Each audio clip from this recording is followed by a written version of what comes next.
एक किसान था, हल चला रहा था। उसकी पत्नी रोटी लेकर आई। रोटी, वो किसान बड़ा गरीब था, बड़ी मेहनत करता था और बड़ी मेहनत की रोटियां उसके घर थी। उसकी पत्नी रोटी लाई तो रोटी में उसके घर में घी नहीं था, तो चटनी चुपड़ के लाई। बढ़िया नमक, थोड़ी मिर्ची और हरा धनिया पीस लिया सिलबट्टे में, और पीस करके वो चटनी रोटी में चुपड़ दिया और वो रोटियां रख करके पति के लिए 6 रोटियां लेकर आई। पति आए, पति के पास बैठी, पति से कहा लो भोजन कर लो। तो पति ने रोटियां ली, 6 रोटियां पत्नी लाई, तो 6 रोटियों में 2 रोटियां तो अपने बैलों को खिला दी। 2 बैल थे ना, हल में जुते थे, 1 रोटी 1 बैल को, 1 रोटी 1 बैल को। उसने, पत्नी ने कहा बैलों को रोटी क्यों?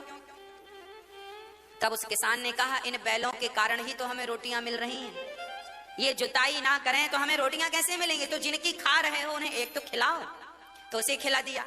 अब बची 4। तो पत्नी को कहा तुम बनाई हो, 2 तुम खा लो। पत्नी बोली नहीं नहीं, हम 2 नहीं खाएंगे, आप मेहनत करते हैं, आप खाओ।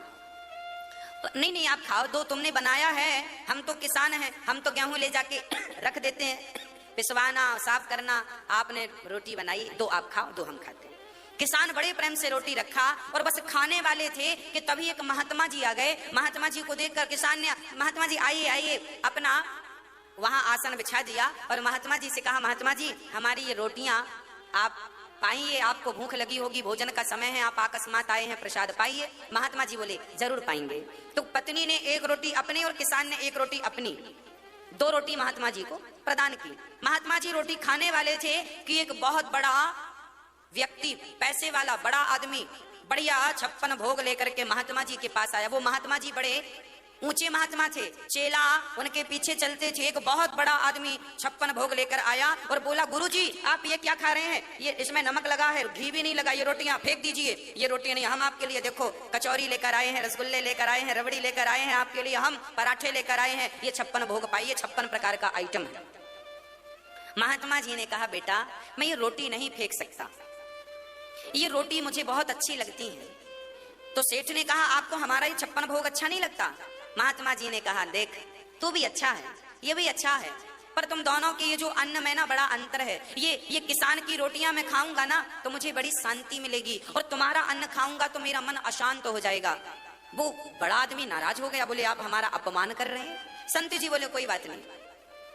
संत जी ने एक हाथ पर रोटी दबाई और एक हाथ पर उसकी रोटियां, उसकी पूड़ियां, उसके रसमलाई रसगुल्ला दबाई एक हाथ में।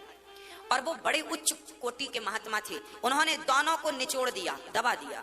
जब निचोड़ा तो जो सेठ का 56 भोग था उसको निचोड़ा तो उससे रक्त की धार, खून की धार गिर पड़ी। और ये जब किसान की रोटियां नचोई तो इससे दूध की धार निकल पड़ी, दूध की धार निकल पड़ी। लोग समझ नहीं पाए महात्मा जी ये क्या है। तब उस संत ने कहा सेठ जी से बेटा तुमने ये जो धन कमाया है, ये धन पाप से कमाया है, भ्रष्टाचार से कमाया है, लोगों को लूटा है, लोगों का अपमान किया है, लोगों की आहें तुमने ली हैं, गरीब से गरीब आदमी को भी तुमने 2-2 रुपए लूटा है, और उसकी तुमने रोटियां बनाई तो देखो तुम्हारी रोटियों से रक्त निकल रहा है, और ये देखो मेहनत की कमाई से दूध की धार निकल रही है। अब तुम ही बताओ मैं कौन सी रोटियां खाऊं?